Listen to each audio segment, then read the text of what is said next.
Hey, everybody, and welcome to Baking at Bacon, the quarantine edition. Today, I'm going to be making a quick bread for you, and I'm going to be making a banana coffee cake recipe.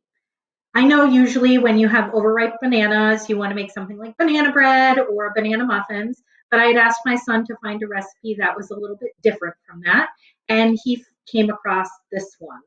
Um, so you can see I already have my mise en place done for me for the most part.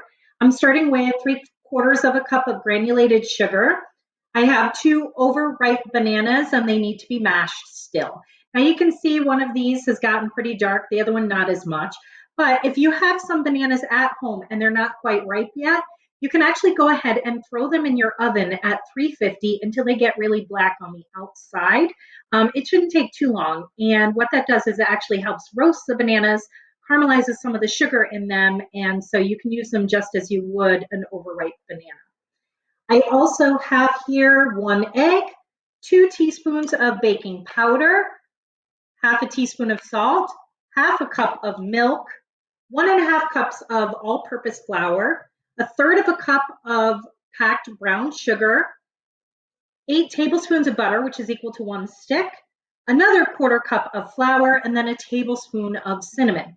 What makes this recipe really interesting is that it actually calls for brown butter. Now, if you've never done that before or tasted it before, essentially what you're doing is you're taking your butter and you're heating it up on the stove, which what it does is all of the solids that are in your butter start to cook and eventually they become brown. And what this does to your recipe is it actually adds more of a nutty caramel type of taste. So in order to do that, I'm going to go ahead and take my butter and put it in my saucepan that I have already been heating up. Okay, and while that starts to melt, I have also turned on my oven to 350 degrees. And this recipe calls for either a 9-inch square pan or a 10-inch circular pan. And you can see here, I'm going to use my square pan. And I've already coated this with cooking spray. If you don't have cooking spray, you can just go ahead and put some butter in there or some shortening or even some oil. Basically, you just don't want your coffee cake to stick in there. All right, so what I'm doing right now is we're going to cook it over low heat and stirring it until it browns. Okay, you can see that my butter has now melted and it's actually created a lot of foam on top. Make sure that you keep stirring during this time. You can start to see that the butter is turning brown. Okay, and once the foam subsides, you take it off the heat, you're going to be left with this gorgeous golden color butter. Now, while we actually used 8 tablespoons in here, we're going to use half of it for the cake itself, and then the other half is going in with the streusel on top. Oh yeah, this is looking great. Okay, so let's see if I pull it off here. Oh yeah.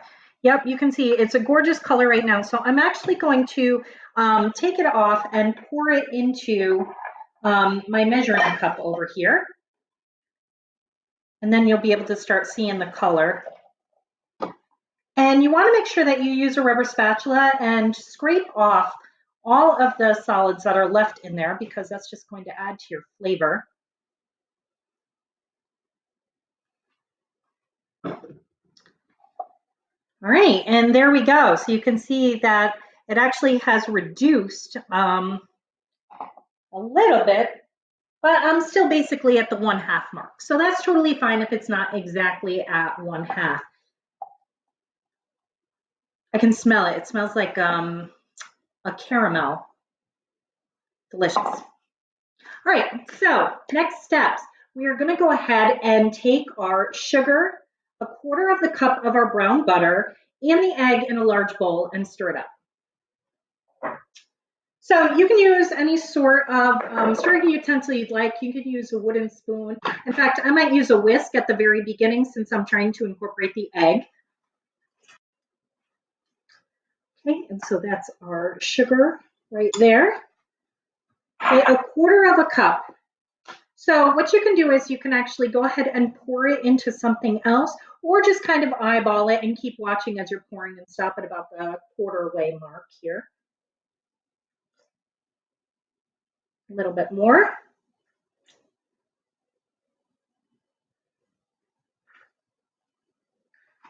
A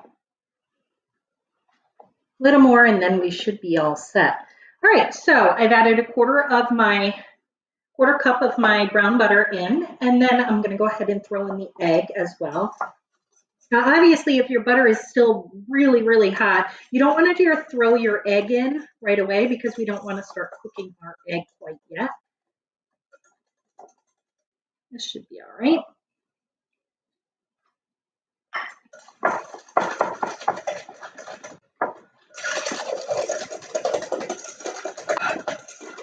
And just make sure that that's fully incorporated.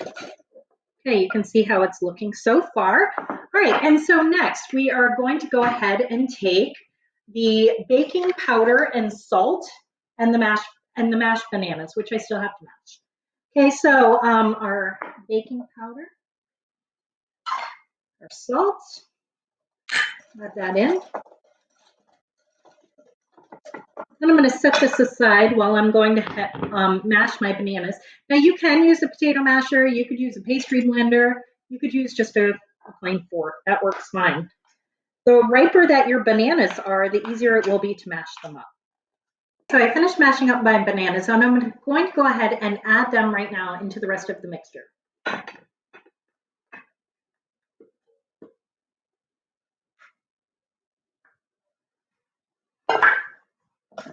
And I'll just incorporate those bananas in. Okay, great. Now we're going to add in the extra flour here, the 1.5 cups.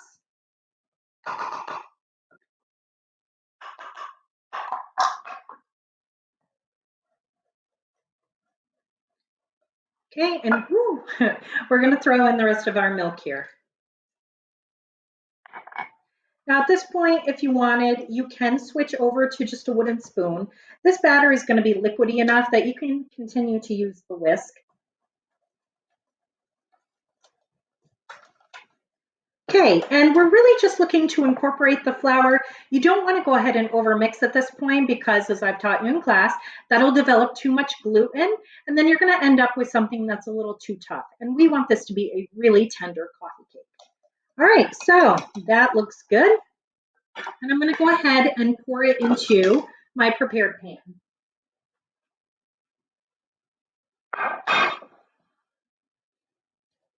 Kind of use my spatula to do a once over on the bottom. Sometimes flour chunks get stuck there. All right.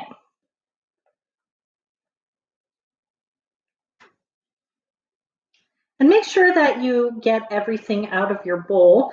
It helps with cleanup, and you also don't want to waste it, right? I always say you want the most coffee cake that you can get. All right, that looks pretty good. Now I'm going to go ahead and set this aside while I make my streusel. To make the crumb topping, we're going to combine our 1/3 cup of packed brown sugar, which you can tell I packed it correctly because it still looks like a sandcastle. Our 1/4 cup of all-purpose flour,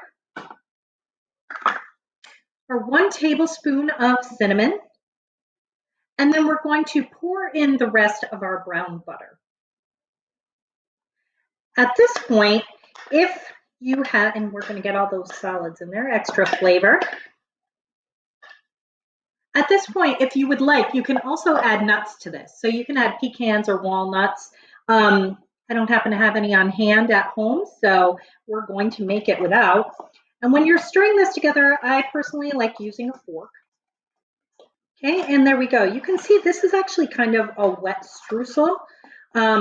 You can go ahead and add a little bit more flour. If you would like more of a chunky or dry streusel on top of your coffee cake, it's up to you. Since I haven't made this recipe before, I am going to make the alteration because I do like a drier, chunkier streusel. I'm going to add a little bit more flour. So I don't know exactly how much I need at this point. I'm going to start, I have another 1/4 cup here.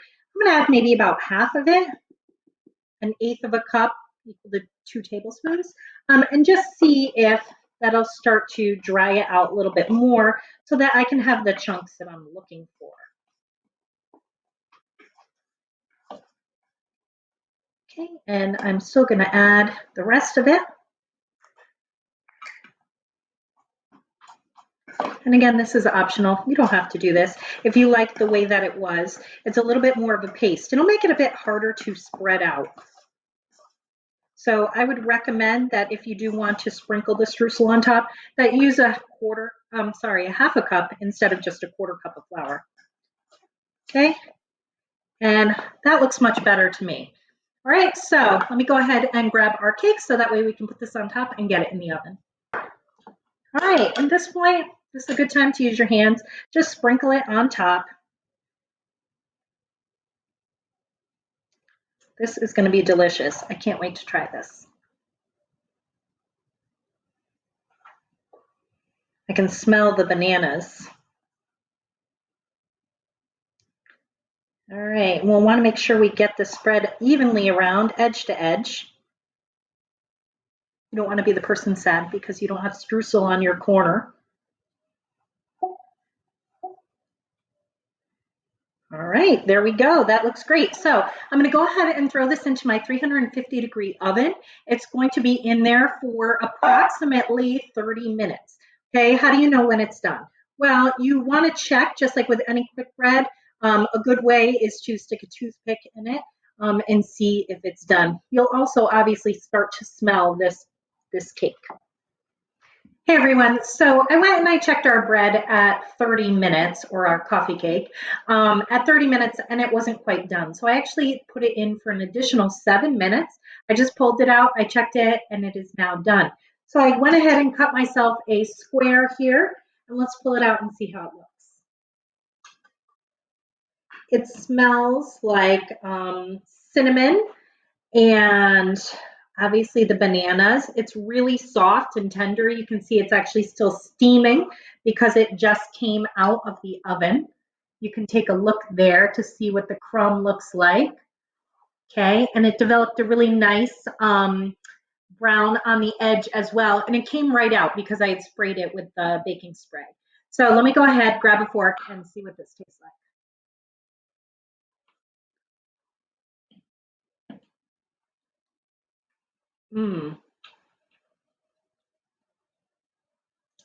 It has a really nice but faint banana flavor. It's very moist, and you kind of get the graininess from the streusel on the top. Overall, I think this would be a great breakfast to have. So what I would like you to do is I'm going to challenge you to go and see if you can find a recipe to use for bananas.